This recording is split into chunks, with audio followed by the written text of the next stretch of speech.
Assalamualaikum warahmatullahi wabarakatuh. Jadi hari ini Ibu akan menjelaskan tentang kalimat aktif dan kalimat pasif. Untuk kalimat aktif, pengertiannya adalah kalimat yang predikatnya ditandai dengan awalan me atau ber. Jadi dia hanya ada dua, me atau ber kalau kalimat aktif. Sedangkan kalau misalnya kalimat pasif, dia ditandai dengan awalan atau predikatnya di atau ter.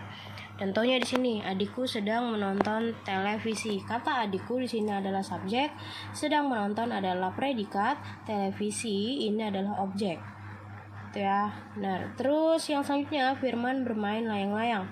Firman di sini subjek, kata bermain di sini adalah predikat dan layang-layang di sini pelengkap. Ini bukan objek karena dia awalan predikatnya adalah bermain atau ber sini ya. Terus kalau misalnya untuk kalimat pasif, dia kan di atau tar. Contohnya nih, buku itu telah dibaca oleh ayahku. Dan yang kedua, Doni tertuduh atas pencurian itu. Buku itu telah dibaca oleh ayahku. Buku itu subjek, telah dibaca ini adalah predikat, oleh ayahku ini adalah objek. Tuh. Lalu untuk Doni tertuduh atas pencurian itu, kata Doninya di sini adalah subjek, kata tertuduhnya di sini adalah predikat, dan atas pencurian itu adalah keterangan. Itu ya. Oke, di sini Ibu sudah jelasin nih, kalimat aktif biasanya kalau dia predikatnya me, dia bertemu dengan objek, atau bisa juga bertemu dengan me-nya bertemu dengan keterangan. Biasanya sih keterangan tempat atau tidak keterangan waktu. Lalu kalau misalnya yang ber, dia bisa paling sering bertemu dengan pelengkap kalau tidak menunjukkan tempat.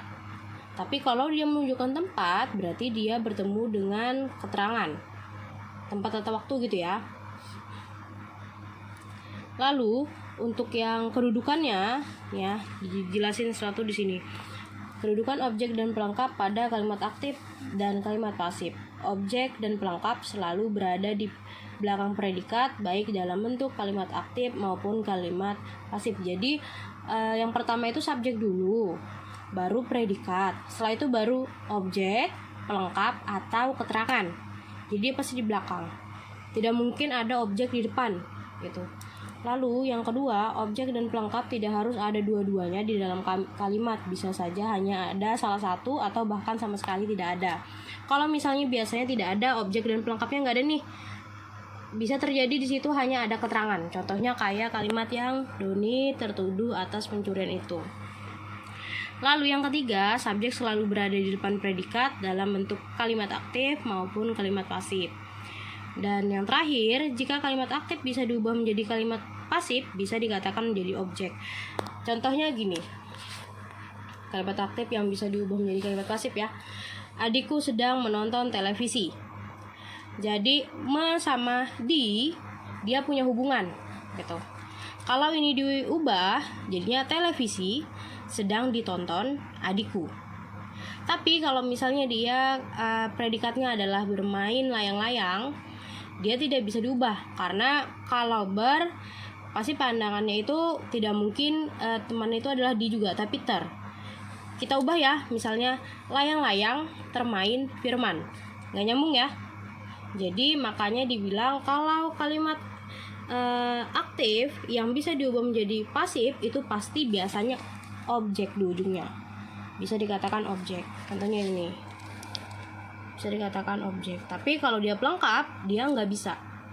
Jadi kalimat aktif yang bisa diubah menjadi kalimat pasif itu hanyalah yang setelah predikatnya objek. Oke, untuk yang selanjutnya, jika kalimat aktif tidak bisa diubah menjadi kalimat pasif, berarti bisa dikatakan keterangan. Dan yang terakhir, jika kalimat aktif tidak bisa diubah menjadi kalimat pasif, berarti bisa dikatakan itu pelengkap. Jadi contohnya itu sama ya, yang bilang tadi di awal. Di awal di sini kan dia ada pelengkap nih gitu, ada pelengkap, dia nggak bisa tuh diubah. Tapi kalau misalnya dia setelah predikatnya adalah objek, dia bisa diubah. Jadi itu saja dari Ibu. Kalau misalnya ada yang ditanyakan silahkan, Ibu tunggu. Ibu akhiri, wassalamualaikum warahmatullahi wabarakatuh.